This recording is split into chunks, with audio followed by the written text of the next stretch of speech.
Galerinha dos terceiros anos, estamos aqui hoje para falar do Entre Guerras, do período que vai entre a Primeira e a Segunda Guerra Mundial, em especial a crise de 29 e o seu impacto mundial, né?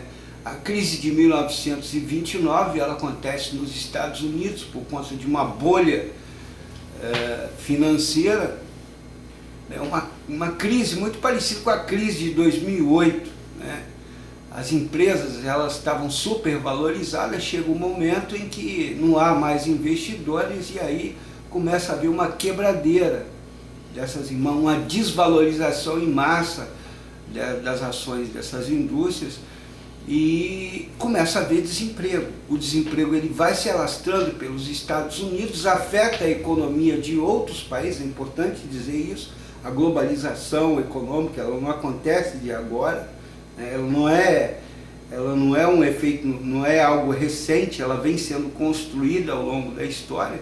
Então a quebradeira econômica, financeira nos Estados Unidos e a crise de desemprego nos Estados Unidos, ela vai afetar outros países da Europa e principalmente a Alemanha, que estava tentando se recuperar, se reerguer ainda da Primeira Guerra Mundial. Importante lembrar que a Alemanha, entre 1919 até 1932, vai se chamar República de Weimar, né? Uma república, o rei, o Kaiser, ele vai abdicar do trono ao final da Primeira Guerra Mundial, e um governo de coalizão, né, de socialistas, social-democratas, ele vai se formar ali na cidade de Weimar, e a Alemanha vai tentar se recuperar, não consegue, tenta se recuperar, não consegue. Há um perigo de uma revolução socialista, daí o motivo pelo qual surge o Partido Nazista, para combater os comunistas, né? O perigo de uma revolução parecido com a Revolução Bolchevique na Rússia, que transforma a Rússia na União Soviética. Então o Partido Nazista começa a receber muito dinheiro das indústrias alemãs para tentar impedir a possibilidade de uma revolução bolchevique, digamos assim, uma revolução comunista dentro da Alemanha. E a crise da Alemanha não vai passar, ela vai se agravar com a crise de 1929 e isso vai permitir, vai fazer com que o Partido Nazista ganhe mais força ainda.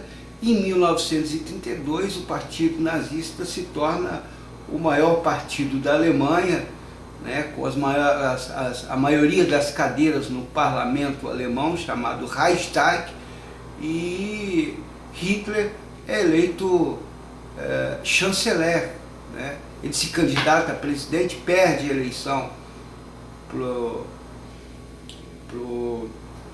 perde as eleições, mas como seu partido havia construído maioria no Reichstag, no parlamento alemão, ele é escolhido pelos deputados para se tornar chanceler da Alemanha, né? O Hindenburg é que ganha as eleições do Hitler e, infelizmente, um ano depois da eleição, o general Hindenburg morre e o Hitler passa a acumular a função de chanceler e presidente da República ao mesmo tempo. Então, a crise de 29 nos Estados Unidos vai afetar diretamente a Alemanha, que estava se reconstruindo, estava tentando se reerguer, né? Leva uma pancada, né? Porque o principal financiador da reconstrução da Europa, digamos assim, eram os Estados Unidos. E com a crise econômica nos Estados Unidos, os Estados Unidos passam a não poder ajudar a Europa. A Alemanha, que já passava por uma convulsão social, é afetada diretamente por essa crise, e isso vai permitir a ascensão rápida do nazismo e a chegada de Adolf Hitler ao poder. Não vamos falar de Segunda Guerra Mundial por enquanto, né? É claro que a crise de 29 ela vai afetar muitos outros países, como por exemplo o Brasil também.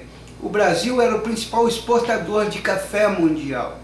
Com a crise de 29 se alastrando pelo mundo todo, o Brasil deixa de vender café para o mundo todo, em especial para os Estados Unidos, que era o maior mercado consumidor de café. O Brasil também vai entrar em crise, e isso vai proporcionar a possibilidade de ascensão do Getúlio Vargas ao poder. O Getúlio Vargas, ele fala assim, olha, ele perde as eleições de 1930, não aceita a derrota, porque havia uma série de corrupção, né, o voto de cabresto, o coronelismo. Ele disse, olha, nós vamos fazer uma revolução, vamos derrubar esse povo do poder, esses coronéis do poder, e vamos fazer com que o Brasil não produza somente café, que o Brasil produza outras coisas, como por exemplo artigos industrializados, né? Então o Brasil ele também sofre com a crise de 29, né? O PIB do Brasil ele vai diminuir, o produto interno bruto, o saldo na balança comercial entre Brasil e Estados Unidos vai se desequilibrar, o Brasil vai passar a comprar mais do que vender, né? O café vai se desvalorizar, e aí o Brasil, para ajudar a oligarquia cafeira, passa a comprar, estocar café, né, que sobrava, e jogar esse café no mar ou queimar o café. Então a crise ela vai se generalizar por conta da crise de 29, né? A crise econômica vai se generalizar.